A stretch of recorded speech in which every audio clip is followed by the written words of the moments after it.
අපිට මේ ජයග්‍රහණේ මම මෙතන ඇවිල්ලා කෑ ගැහුවයි කියලා ওই ජයග්‍රහණේ අපිට ලබන්න බෑ. මම කෑ ගහපු එකේ ප්‍රතිඵලයක් තියෙන එක ඇහුණයි කියලා. ඇයිලා මැදිහත් වීමක් කරන්නේ. ඒ මැදිහත් වීම ඊට වැඩිය ප්‍රබලයි කෑ ගැහුවට වැඩිය. ඒ අනුරාධ ගරු අපේ ආණ්ඩුකාරතුමිය හිටියටත් වඩා හොඳට මේ වැඩේදී අර රජේ පරිපාලනය කරනකොට හිටියට වඩා හොඳට මේ ප්‍රශ්නේදී මැදිහත් වීමක් වුණා.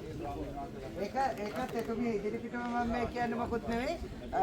හිටපු අපේ ආණ්ඩුකාරතුමිය රජයේ හිටියනම් මේ වැඩේ කරන්න බෑ. අයි මහ ජනතාව පිටිපස්සේ දීලා නඩු කියන්න බෑ. නමුත් එතුමිය රජේ නොහිටිය නිසා මේ නඩුවට ඍජුව මැදිහත් වුණා. ඒ ජයග්‍රහණය දැන් අපි ලබලා තියෙනවා.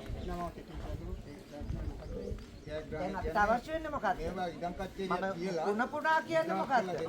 එකම ඉතිහාසයේ ගොවිතැන් කරන්න අවස්ථාවක් උදා කරලා දුන්නා. ඒ ගැන රණ්ඩුසරිය යල්ලෙන්නේ නැතුව ඉඩම් ටික බෙදා හදා ගැනීම. දැන් මෙතන ඉන්නවා කවදාකවත් වැඩ කරපු නැති අය මේ දුවල පතාලේ. නමුත් ඉඩම් කෑල්ලක අවශ්‍යතාවය තියෙනවා. නැත්තම් මෙතෙන්ට එන්නේ නැහැ. නේද? ඒතර මේ මනුස්සයට අපි සාධාරණයක් කරන්න ඕනේ. කවදාකවත් කරලා නැති වුණාට ඒ මනුස්සයට අපි පුංචි හරි සාධාරණයක් කරන්න ඕනේ. අක්කරයක ප්‍රමාණයක් දෙන්න ඕනේ වගා කරගන්න. නිසා මට 25 කියනවට වඩා මේක බෙදා ගන්න ක්‍රමවේදය බොහොම සීකල්පනාවෙන් කරගන්න ඕනේ වැඩ කොටසක්. අර මැඩම් කිව්වා වගේ තියෙන ඉඩම් ප්‍රමාණය විශාලයි. බෙදා ගන්න ඕන මෙතන ඉන්න සෙනඟ මදි. මෙතන ඉන්න සෙනඟ මදි. එතකොට මෙතන ඉන්න සෙනඟ අපේක්ෂා කරන්නේ කොහොමද? ඉඩමක් ගන්නවා නම් ගන්න අපේක්ෂා කරන්නේ කොහොමද? අලින්ගෙමුත් බේරිලා, හරකුන්ගෙමුත් බේරිලා වගා කරලා ගෙදර යන්න තියෙන ඉඩමක් තියෙනවා නම් හොඳයි නේ. එතකොට මායිමේ වැඩ කරන හැමෝම හැමදාමත් එකම යුද්ධයකට මුහුණ දෙනවා. අර එහෙම එන හරකුන්ගේ ප්‍රශ්න වලටත් මුහුණ දෙනවා. අලින්ගේ ප්‍රශ්න වලටත් මුහුණ දෙනවා. නිලධාරීන්ගේ ප්‍රශ්න වලටත් මුහුණ දෙනවා. මැද ඉන්න එක්කනට මොකද ප්‍රශ්නේ නැහැ. එයා වගා කරලා ගෙදර යනවා. සාමූලික භාවයක් නෑ මේක රැකගන්න. අපි ඔක්කොම එකතු වෙලා මේක කරමු නේද? ඒවට ප්‍රතිපත්ති වැඩපිළිවෙල සකස් වෙන්න ඕනේ. දැන් ඔය ගොඩක් දෙනෙක් කියනකොට මගෙන් අහන්නේම කොහොමද ඊළඟට අපි මේකට දැන් ප්‍රවිෂ්ඨ වෙන ක්‍රමවේදය කවද්ද මේක කරන්නේ කොහොමද මේක කරන්නේ? මම චන්දනට උපදෙස් දෙනකොට චන්දන මට වැඩිය හොඳට ඒ වැඩේ කරලා තියෙනවා. චන්දන අපි මේක වෙනකොට කියනකොට චන්දන ඊට වැඩිය එහා දෙයක් මට පෙන්නනවා. ඒක සාර්ථකයි. අද රටේ දියුණුවත් එක්ක ලෝකේ දියුණුවත් එක්ක සාර්ථක ක්‍රමවේදයක් හදලා තියෙනවා චන්දන. ඒකට මම 100ක් එකඟයි. ඔයගොල්ලන්ට ෆෝම් එක දුන්නාට පස්සේ ෆෝම් එකේ අංකයක් වැටෙනවනේ. ඒ නම්බරේ අනුව අපිට මේකේ කීයක් ඉන්නවද කියලා අවසානයේ නිශ්චිත සංඛ්‍යාවකට එන්න පුළුවන් 10ක් ගොවියෝ ඉන්නවා නම් 10ක් ඉන්නවා කියලා. ඊට පස්සේ නැවත චන්දන පෙන්වලා දෙන වැඩ පිළිවෙලත් එක්ක අර ගොවිතැන් කරද්දී 10ක් ඉන්නවා නම් අක්කර දෙක ගානේ වැඩ කරනවා නම් අක්කර 2000යි.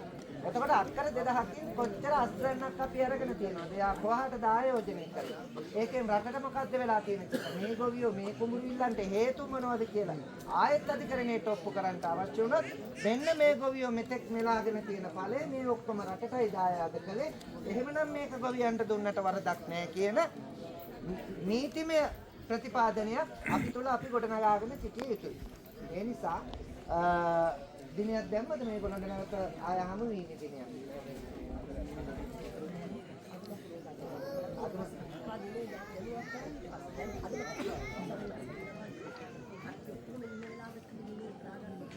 පස්සේ වෙනකොට දැන් ඔයගොල්ලෝ මේගොල්ලන්ට දෙන්න අවශ්‍ය ප්‍රමාණය ඇප්ලිකේෂන් තියෙන නිසා අදම පුරවලා එහෙමනම් දැන් ඔයගොල්ලෝ තැනකට වෙලා මේක පුරවන්න සාර්ථකව පුරවන්න අයිඩෙන්ටි අංක වරද්දන්න එපා, එක්ස්ප්‍රෙස් වරද්දන්න එපා සහ අද දිනේ සටහන් කරලා සාර්ථක ඇප්ලිකේෂන් එක පුරවන්නේ. ඇප්ලිකේෂන් පුරවද්දී විශේෂයෙන් මේ කණ්ඩේ ගෙදර අනුපවුලක් ඉන්නවා නම් පුතෙක් ඉන්නවා නම් මේ ඉඩම් කෑල්ලක් කවදා හරි ඔවුන්ට හිමි කරලා දෙන්න ඕනේ කියලා ඒ දරුවටත් ඒකේ ෆෝම් එකක් පුරවන්න.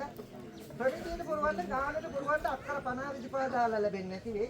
මේක රජයෙන් ඊටමත් දෙනවා නම් දෙන්නේ උපරිම අපි දැන් මේ ඊයේ දවසම ඉඩම් මැට්ටා. ඒක දවසක් ඉඩම් මැට්ටා. මට එකෙක් පෝස්ට් එකක් දාලා තියෙනවා. යකෝ දංකාල බුදීපේ තොට ඇති වැඩක්ද මේ ඉඩම් අනින්නේ. ඉතින් මම නැත්තම් ඕක කෙරෙන්නේ අර නිලධාරී ඒක කරන්නේ. ඉතින් පස්සේ ඊයේ පෙරේද මේ දවස් දෙකක් මාර කට්ටක් කාලා 500කට ඉඩම් අනිනවා. 500කට. නඩු 37ක් තියෙනවා. නඩු 37ක්. එතකොට ඒ ඉඩම් බෙදීමේද මොහුන් ඇවිල්ලා ඉඩම් බෙදලා දීලා ගියා. හැබැයි සොහනක් නැහැ. පදිංචි මිනිස්සුනේ. සොහනක් නැහැ, පිට්ටනියක් නැහැ, ප්‍රජාශාලාවක් නැහැ. මැඩපියවක්වත් ප්‍රජාශාලාවක් පිට්ටනිය. ඊට පස්සේ ආයෙ නවත්තලා ආයෙ ඉඩම් කච්චේරියක් තියෙනවා. හොර අල්ලලා තමයි අක්කර දෙකයි මඩින් අක්කරයයි ගොඩින් අක්කර දෙකයි එක ගොවියෙකුට වෙන් කරගන්න එක මිනිහෙකුට වෙන් කරගන්න අපිට පුළුවන්කම ලැබුණා. නමුත් මේක එහෙම බුද්ධ නෙමෙයි ඈ. මේක ඉතිරේ ආදී භූමියක් නිසා අපි අක්කර දෙකේ හිටියත් අපිට මේවා සමාජයට යට වෙයිද දන්නේ නැහැ. නමුත් මේක හිස් භූමියක් නිසා අපිට ඕන තරම් වගා කරලා රටට බත සපයන්න පුළුවන්. මේක අල්ලන්න ප්‍රයෝජනෙකුත් නැහැ. මොනවද අලින්න කන්න තියෙන්නේ මේකෙන්? මේක හරකුන්ට කන්න දෙන්නේ මොනවද? මිනිහෙකුට වැඩ කරලා කන්න දෙන්නේ නැතුව. අනිත් අපි මේ කතා කරේ උත්තරේ ලැබුණා. ඒ නිසා මේ අපේ කවුද තාත්තගේ නම මොකක්ද? ජයසිංහ මාමා. ජයසිංහ මාමත් කවුරුත් මොකුත් වරදවා තේරුම් ගන්න එපා. මගේ නෑදෑයෝ එහෙම නෙමෙයි. මේ ගමට ඇවිල්ලා තමයි මම පළවෙනිට අඳුරගත්තේ පවුල. මූටට මං ගහනවා ඔළුව පැලෙන්න හරි. නමුත් ජයසිංහ මාමයි අම්මයි මේ දරුවයි කියන්නේ මේ කරපු කැපකිරීම මුළු මහත් ජාතියේ වාසනාවට වෙච්ච කැපකිරීම. කොන්තට මතක තියාගන්න ඕනේ. අපේ හදවත් අපේ වැදූ මව්දමව්පියෝ එහෙම නැත්නම් අපි ඔක්කොටම පිළිසරණක් මෙහෙම වෙන්නේ නැහැ එකපාරට. මේ මිනිස්සු කත්ත කාලේ මේකෙ හිටියා. තවත් පවුල් මං හිතන්නේ 30කට ආසන්න ප්‍රමාණයක් අදටත් මං හතපු නිවසක ජීවත් වෙන අයත් ඉන්නවනේ මේ ගම ඇතුලේ නේද? කොහෙද ඉන්නේ?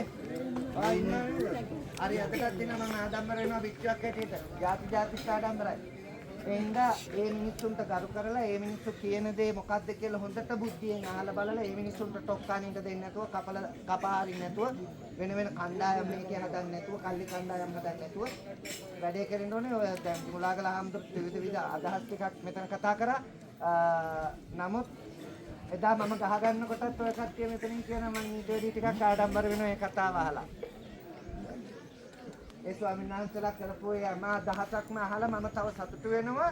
එදා මම මහපාරේ වැටි කෑග ගහ ඔබ වෙනුවෙන් අයිති ඉල්ලනකොට මගේ ළඟට කවුරු හරි එක්කෙනෙක් හරි ආවනම් සහ අද වෙනකම් මට හොඳ ප්‍රතිචාරයක් සමාජයෙන් ලැබිලා තිබුණා නම් අනේ හාමුදුරනේ උඹ මේ අපේ රටේ ජනතාව වෙනුවෙන් මේ සටන් කරන්නේ ඔට්ටු අල්ලන්නේ මේ සම්බට බුදු සරණයි කියපු එකෙක් නෑ. ඔක්කොම කියන්නේ කාලකන්‍යා රාජපක්ෂනිකායේ නිගන්ඨයා. අපෝ මැඩම් මගේ පේජ් එකේ කමෙන්ට් කියවුවත් එහෙම මට කතා කරන්නේ නැහැ. ඒ තරම් අපහසුතාවයක නින්දා වචන ටිකක් අහන්නේ මේ රටේ ජනතාව වෙනුවෙන් පුරවැසියෝ වෙනුවෙන් අපිට ලැජ්ජා නැහැ, අපි බය නැහැ. අපි අලුත් ආණ්ඩුවක් හදනවා. වැඩි කාලයක් කියන්නේ බය වෙන්න එපා. මේ ආණ්ඩුවට මේ රට කරන්න බෑ. ඔබ මේ දේශපාලනයක් නෙවෙයි ඈ. අදාළම නැහැ. ඒ ජාතියක් හැටියට හැට පන්නර ගන්න නම් හෙට අඩියක් ඉස්සරහට තියන්න නම් ඒ ගැන දැම්මෙන්ම අපි කතා කරගෙන යා යුතුමයි. අවුරුදු 30 40 ගානක් කරපු පෙරලිය තමයි බොරු කියලා ආණ්ඩු ගත්තේ. අද මොකද වෙන්නේ? මහ බැංකුවටක් කියලාලා උගන්ඩාවේ සල්ලි නැහැ. ඒ අතරින් ගල්ලඟුරු වලට දෙන්න තියෙන සොට් එක දීලා එක නහර කපාගෙන මැරෙන තැනටපත් වෙලා අපිට නහරම තමයි කපාගෙන මැරෙන්න වෙන්නේ. මෙහෙම ගියොත් රට අද බෙල්ලවල් දාගෙන අපි රට පරිවර්තනයක් කරගන්න ඕනේ. අද බෙල්ලවල් දාගෙන ජම්මයක් නැති සංස්කෘතියක් නැති අසමාචාර සමාජයක් ශ්‍රී ලංකන් ගුවන් සේවය කියලා ඒක වෙනස් කරගන්න අපි දිවිහිමියෙන් කටයුතු කරනවා. මම මැඩම් ප්‍රදෙන් කෑ ගැව්වේ කිසිම දෙයකට මට කතා කරන්නේ. ඇයි දන්නේ? පක්ෂයේ දේවල් කියලා හින්දා. පක්ෂයේ දේවල් වලට කතා කරන්නේ කිසිම දේශපාලන පක්ෂයකින්. ඇයි දන්නේ? තමයි වෙලාව. ජීවිත පරිත්‍යාගයෙන් ඒ වැඩේ කරනවා. ජීවිත පරිත්‍යාගයෙන් ඒ වැඩේ කරනවා. අපිට තියෙන හොඳ සලකුණක් දිලිත් ජයවීර මැතිතුමා. දිලිත් ජයවීර මැතිතුමා හොඳ සලකුණක්. මම දේශපාලනය කරන ආන්දරගෙන මම රාජපක්ෂ නිකායේ ඒත් වර්තමානයේ අපිට පේනවා මේ රට හදන්න නම් රාජපක්ෂ නිකායත් යන්තනකට තල්ලු කර යන නිසා ඍජුව රටේ ජාතිය වෙනුවෙන් කතා කරලා වැඩක් කරන්න පුළුවන් නායකයෙක් වෙනවා නම් ඒ පිටුපස ඉන්න නායකත්ව දිහා බලනකොට රට හදන්න පුළුවන් නායකයෙක් අනාගතයේදී අපිට ඉදිරි වසර පහ තුළදී අපි බලාපොරොත්තු වෙනවා නම් ඒ දිලිත් ජයවීර කියන එක මිහි පිට පේන්න තියෙනවා. අපි ඒක කරන්න බලමු. ඒකටත් උදව් කරපළා. ඉඩම් ගත්තා වගේ නෙවෙයි මාත් එක්ක. බලමු. ඒවට ප්‍රතිඥා දෙන්න පස්සේ වෙලාවක. දැන් ඉක්මන් වැඩි. අපි ඒවට අදහස් දක්වන්නම් ඉදිරියට. මගේ අම්මලා තාත්තලා ජේවීපී වුණත් එකයි, UMP වුණත් එකයි, පොට්ටුවේ වුණත් එකයි, මොකාගේ වුණත් එකයි. උඹලා ඔක්කොම කළු රැහේ සිංහල ජාතිය. ලාංකික ජාතිය. දේශපාලනය මෙතෙන්ට වැඩක් නැහැ. සමගියෙන් සියලු දෙනා මේක වැඩ කරගන්නේ නම් ෆෝම් ටික පුරවපල්ලා මෙව්වා ආයි කියලා යනවා.